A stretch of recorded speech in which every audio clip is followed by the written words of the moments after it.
Preston with No Dogs Left Behind, and today we have Noel. Noel is one of two dogs that are going to be in this video today. We have Noel and Memphis. So we're going to go over all the things that the handler is going to need to know when we're working with Noel and Memphis. So first off, we have to go over the 3 P's: people, places, and pups. These dogs are still puppies. Okay, they need to meet 100 people, 100 places, and 100 different pups until they're considered well socialized. Typically by the time they're 6 months old. They've met plenty of people and pups with me. Now with that, Noel's kind of boss dog. Noel thinks that she has to bark at people or other dogs sometimes. So we want to keep that behavior down to a minimum while you're working with her. Just be observant of it and keep that in mind. So all of their basic obedience has been refined. Now, when you get these dogs back today, I want you to just expect that there's going to be some growing pains. Okay, dogs are situational and dogs are conditional. So the conditions of being at my property are way different than being at your house. Because dogs are situational and conditional, we have to go back to the 3 phases of teaching. Phase 1 is we have to understand they know nothing. Okay? When you're working with them, I want you to lure your dog, put that treat on the nose, make that hand get wet, make your dog successful, really make your dog successful. Remember the praise. Yes, good job. Oh my God, I can't believe you did it. Good girl. Get in. Nice. Good job. Oh my God, you did it. Let's expect that they know nothing, okay? The second phase of teaching is called proofing. Just because they can do it here does not mean they can do it somewhere else. Noelle's kind of a victim of that. She is extremely good in no distraction environments where there's not much going on. But once we go outside, she just kind of goes, I gotta look at that dog. So that's going to be her weakness. That? Nope. All right, you got it. Free. Whatever. As you're working with her, remember distractions are her crutch. So we now have to practice a lot in the house, and then we have to proof a lot of places. The final phase of teaching is called clarifications or corrections. For this to be successful, what we want to do is give the dog a verbal correction with a physical one. Now, she doesn't have a leash on her right now, but if I did have a leash and she did something wrong, I would give it a pop at the same time I went, ah! Or no. Whatever sound you make just has to be enough where the dog looks at you and goes, oh crap. If you look at the dog and you correct them and they go, whatever, then your correction wasn't big enough. Now, I'm not saying send your dog into outer space or anything, but what I am saying is the correction has to be enough to where the dog understands they screwed up. Let's go ahead and get into some of the basic obedience. So I have a couple pads in front of us right here. First off, we have this touch pad. Touch. Nice. Touch. Good. Good touch. Noelle loves the touch pad. Okay? Keep a lot of food on you because these dogs are going to need a lot of positive reinforcement from you. Touch. Nice. Good touch. Okay. Good. Place. Good place. Noelle really likes touch pad, place pad, touch pad. Good girl. She really likes going back and forth between them too. It's mental exercise for your dog. I highly recommend doing all of these tricks in succession. So, as you're working with your dog, you have a heel dog. She's not your heel dog. And you have a get in dog. Heel and get in are the exact same trick physically for you to make. You're just going to flip up your body, switch up your body a little bit. What do I mean by that? To get either of these tricks down perfectly, we're going to teach our dog front sit. I know, I made that hard with all the touch pad. Front. That's a front sit when my dog is sitting in front of me. This is way different than a heel sit or a get in sit. This is your get in dog. But let's do heel for right now. I'm going to make the treat go onto her nose. I'm going to make a big clockwise circle. And I'm going to say heel. And I'm going to bring that treat back to my hip. Good. Let's do that from the other side. Heel. Heel. Heel. Nice. Good heel. Good, good, good. It's the big circle. If you do it like this, heel. Heel. Heel. She doesn't do it. Even without a treat. Well, heel, heel, heel. Good. Heel. Nice. Nice. Okay, let's do a heel sit. Heel, heel, sit. Good. Better. There you go. Nice, nice, nice, nice. Down. Down. Stay. Okay. Good girl. Your dogs need to sit heel, stand, stay, sit, down, whatever, wherever you told them to. We don't want to practice just from the front position. When anybody is teaching their dog anything, we always do it from the front position. We don't try to branch out and do other things with our dogs. We want to do that. We want to get our dog comfortable sitting on my left or my right or wherever I told her to. Now, earlier I said that this is just flip-flop, right? This is your get-in dog. Heel doesn't really matter for this dog, but she should be able to do it with you. Come front. I know, you want your place pad so bad. Get in.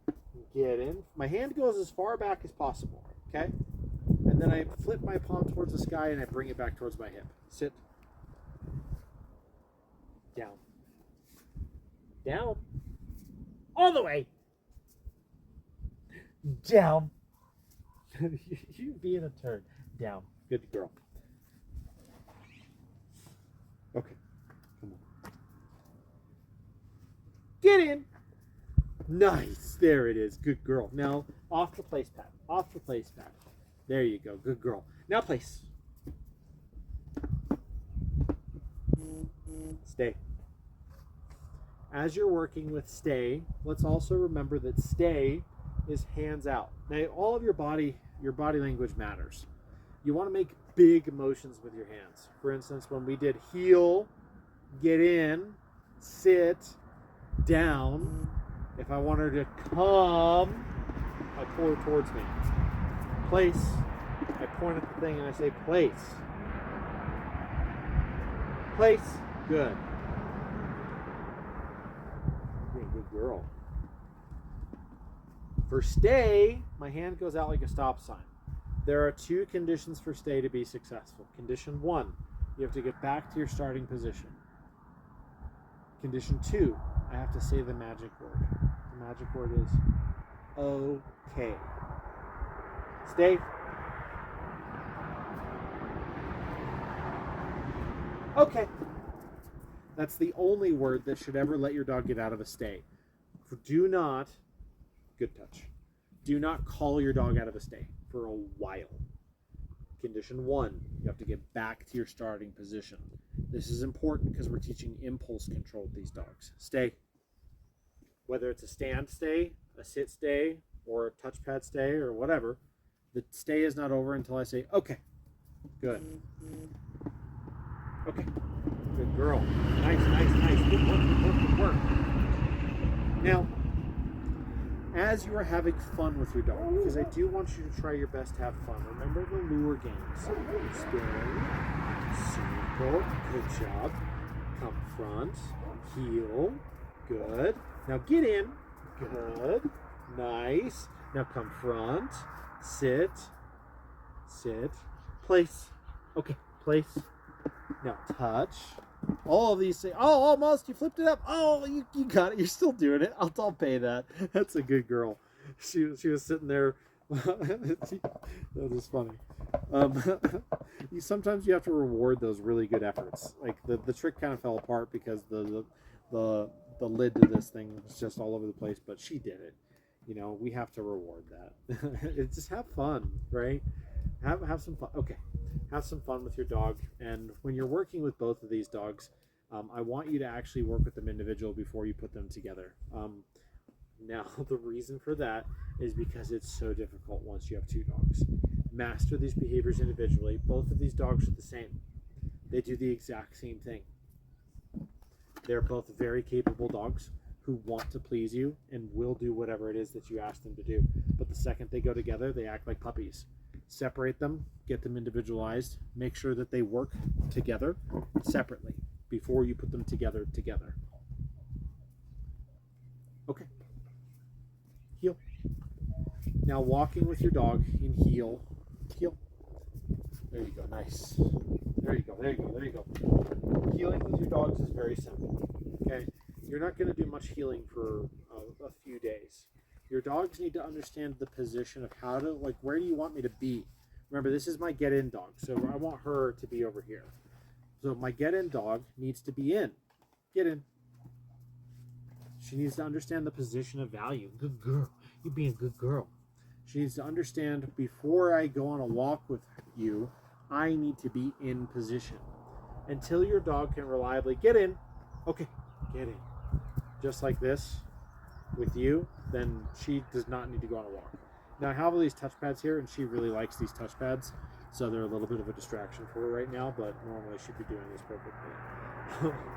Memphis is your heel dog. Okay, now we also have the e-collar. Your e-collar device is your electronic device that's installed on her neck to recall the dogs. This is not a punishment device. It might be tempting to punish the dog with this because a lot of trainers on YouTube do that, but it's not effective. Okay, it's actually the wrong way to use this device. 100% totally misuse of the device. This is a recall device. Nice. That's all I want her to do. When I beep that thing, I just want her to come to me. Regardless of what she's doing, that's all I want her to do. And that's enough.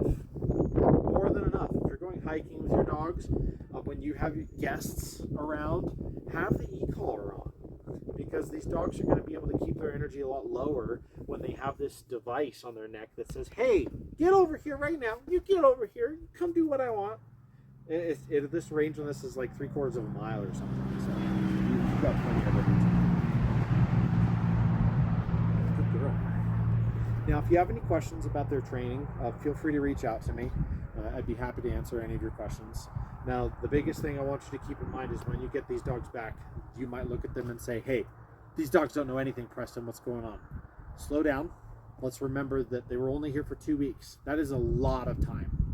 We've done a lot of work for you in this time. However, with 2 weeks worth of time, they're still in a position where if they're not reinforced, and if they have options to tell you, no, I'm not doing that, then they are going to. So if you do have to leash these dogs, okay, work with them, put that leash on their neck, give them a physical correction every now and then with that or that no, only when they don't do something. I like to live by a 3 strikes and you're out of here rule, by the way. If I have to ask my dog 3 times to do something, I'm going to give them that physical correction. I never just open up with it because it's not nice. And they don't really understand what's going on. So, expect that there's going to be some growing pains. Expect that these dogs are going to need some reinforcement to really understand what it is that you want. Dogs are situational and conditional. They are going to be able to do all this stuff for you within a couple days. But when they go back from my place, they're going to go to you and they're going to say, let me on the couch. Let's just get to the part where you cuddle me because that's way easier. And then they're going to run over you because they're no-brains. So let's make sure that we reinforce all of these things with them and really make them work for their food and really make them work for that love. And within a couple days to a week, these dogs are going to be well acclimated and well adjusted, especially when they say, oh, all those rules that that dog trainer set are going to stay. I mean, I don't get to go home and be lazy now. So that's pretty much it. And as I said, if you have any questions, feel free to reach out to me. You have my information. I'd be happy to answer all of your questions. Or if there's a trick that's just not working for you, or if you feel like I didn't do a good enough job explaining it, let me know. We'll work through it together. But this is your all-encompassing video. It's going to go over absolutely everything. Now, all of your dogs can do all these things from a sit or a stand as well. I think the only thing I didn't really go over that well was down. So let me do that. So your down signal up here, down, and the last caveat for down is, sorry, I just remembered the reason why I didn't do down in this video is because it didn't the last one. That didn't record. So down is a trick where your hand comes up, all your signals need to be big, and you go down. The treat goes in between the paws. If that's where the value is, the dog will just stay down. Stay.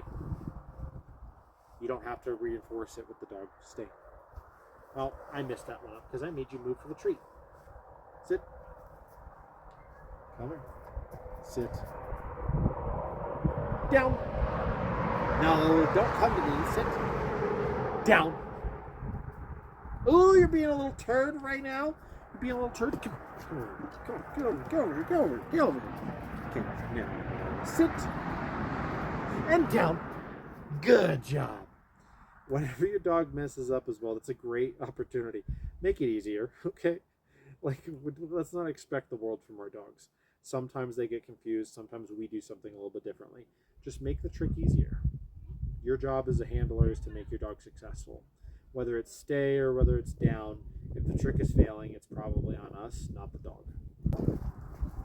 All right, so now we have both of these little fuzz buckets.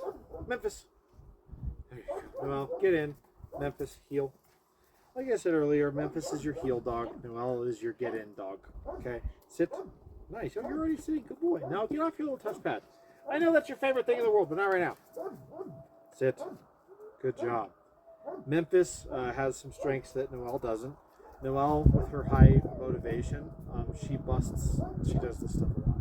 Memphis is just calm, he's collected, he's more stable, he's not as fast as Noel. However, he is rock solid, okay?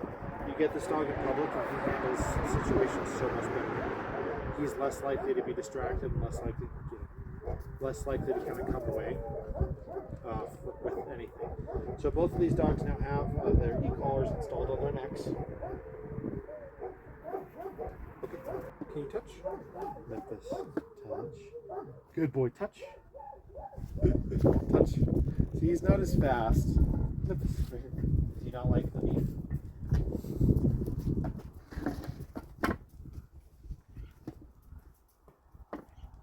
No. Memphis, come over. Place. Memphis. Memphis. Good boy. Good job. Good job. Nice job. Good boy, Memphis. Good job. Stay. Noel. Touch. Touch. Touch. Stay. So, upon initial examination of, especially after watching something like that, you'd say, well, Memphis isn't as smart as Noel. Not true. Memphis is far more sensitive. Memphis is far more docile, and he's far more uncertain. But that's also kind of a strength, okay? Because when he does get something, he's calmer, he's collected, he's more thoughtful. Noel bounces all over the place, okay? If one of these dogs is going to frustrate you, it's probably going to be Noel. Just because she's so boop, boop, boop, boop, boop, boop, boop, boop. Whereas Memphis, when he gets it, I mean, this dog's rock solid. You want to talk about it like, you want to talk about a dog that can just stay forever? It's Memphis. And I love that about him. He's so good. And you'll see Noel trying to push him out of the way and stuff. And this is why I don't really want you working with both the dogs right away, because there you go. There you go. Stay. As you're working with them, stay, Memphis. Stay. Good. Stay. Good. As you're working with them, okay, it's gonna cause you a little bit of nope, heel. She guesses a lot, especially when these touchpads are around. They are her favorite thing. Okay. Both of these dogs are good. Memphis, stay. Good stay. Both of these dogs, no treats in the hand. She's just going after the hand. Memphis. Sit. Good. When you do work with both dogs, however, these are some very rudimentary behaviors that we can do, where I'm making one dog heel around the other, and then I make them swap places. Noel, touchpad. Touch. No, Noel, get over here. Touch. And then now I can make Memphis come out, and I can make Noel stay. Working these dogs like this in this very slow, methodical way will help you with them not bouncing on each other and just seeing each other as constant playmates. They need to have They need to have constant focus on you, even when they're around each other, because that you're the handler. And point, Memphis. There you go. Nice. Okay. Good job, Memphis. Good boy. There you go. Nice. Nice. I don't have a lot of room to film here. The sun's coming out. Nice. If at any point I have these dogs get into position, it needs to be crisp. Get in. Nice. Now Memphis has a much better heel than Noel, because she likes to kind of, that's that spazzy nature, right? You're going to want to spend some time on that. Memphis. Memphis. Heel. There you go. Nice. Good. Good boy. Good job. See, he's just so crisp and he's so clean. He's just such a good dog. Noel is fast and active and ready to go, but my goodness, is Memphis not just an amazing dog all on his own? Like I said, when he does something, he's just so good at it. And like, look at this dog. She can't stop digging for nothing. Okay, we don't have anything, but she's just constantly digging for it. Okay, she's just a goof. So if you have any questions about these dogs together, what you should be doing, it's the exact same games that we played individually. Now we're just healing around each other. Now we're just doing the sit pad next to each other. And we're making sure that these dogs reinforce. Place means their placemat. Have individual placemats for both dogs. They should each have their own placemat, okay? Don't use the same placemat. All right, well, that's pretty much all we have. If you have any questions, feel free to reach out. I'd be happy to help you and answer any questions you've got. Thank you. Looking forward to working with you again. All right, so kind of a bonus video on why the heck this device needs to be used this way. So some people really like getting 2 remotes, one for each dog. Okay, so where's my black dog? That's my red dog. That's my black dog. Okay, so black, blue, red. I would never do 3 units for one, because look at how easy this thing is to just barely touch, and it moves and you hardly ever know. So I'd like to go all the way up, all the way down. That's it. This only has 2 modes in my opinion. Now the lock means it's not working. Okay, this only controls the shock. You have beep, you have vibrate, you have momentary, and you have continuous. This will shock them as long as you hold it, okay? You should really only be ever using momentary. So as I'm looking at the dogs, okay, let's put it on red, just because I want to work with Memphis. Actually, it's the black. As they're hanging out, beep. Nice, nice, good girl, good boy, good girl. Now, he's e-collar trained as well. I don't know if you can tell, but that's why we do it, so that these dogs come back to us when I call them back. Good boy, good job. I want that instant look, okay? When you're practicing with your dogs, and this will be something you have to practice. You're going to spend hours on this. This is why this takes 15 to 20 hours to perfect fully, because this thing doesn't need to be a punishment device. This is a recall device. Get your butt over here device. You're going to want to let them get distracted with each other. Let them hang out. Now it's on red. Good job. Good boy. It needs to be positive. There needs to be praise. There needs to be something involved with it. That way it's awesome to come to you. Then we have it on black. Nice. Yep, he comes too, because believe it or not, he's e-collar trained. And if I don't like the way she did that, I can beep her back again. Yeah, good girl, Noel. Good. There you are. Beep. Okay. Yeah, I see all of you hounding me. Goodness gracious. Now, if at any point, this is the proper way to use this, I beep it, dog doesn't come back. Instead of beeping and beeping and beeping, which you could, we're going to go vibrate. Okay? We're going to go vibrate. Vibrate also means get your little butt over here. Okay? If they still don't come, that's when they get a shock. Now, this is your dial of how urgent the situation is. 4 to 5 is everyday use. Hey, you're being stupid. 7 is like, hey, I'm not sure what you're doing, but maybe don't do that. You know, think you're out hiking and the dog is getting away from you. They're going after some other hikers, whatever. 10 is I'm chasing a truck or they're chasing a truck and I need you to stop right now. Or you are running after something that I definitely don't want you to have any ability to do that. I need you to stop right the F now. That's how that works, okay? Now, we always practice without the e-collar. So, what does that mean? Noel! Noel, come! Good girl. Good girl, Noel. Good job. Nice, nice, nice. Okay, that is the first step of e-collar training, believe it or not, is telling our dogs to come. Yeah, I know. Because it starts with Noel, come. What does beep mean? It means Noel, come. What does vibrate mean? It means Noel, come. What does shock mean? It means Noel, come. Okay? All of these things mean get your butt over here. You should always start with the come, come, come before anything else. Beep. Nice. Good job. Yeah, Memphis, you're a good boy. Now, this is also a side effect of the e-collar training that I wanted to talk about. I have to spray his eyes again. But the side effect of e-collar training is as I start walking, my dog is just going to stick with me. Okay? Because they're like, hey, you're gonna call me back. Why would thanks for almost killing me, Ori. Why in the world would I ever leave you? Right? Why would I ever leave you if you're gonna call me back, huh?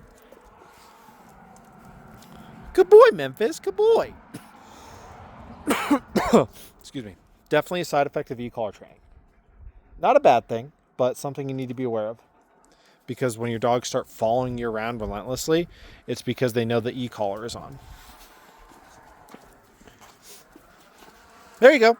So that's your bonus e-collar video. Thank you.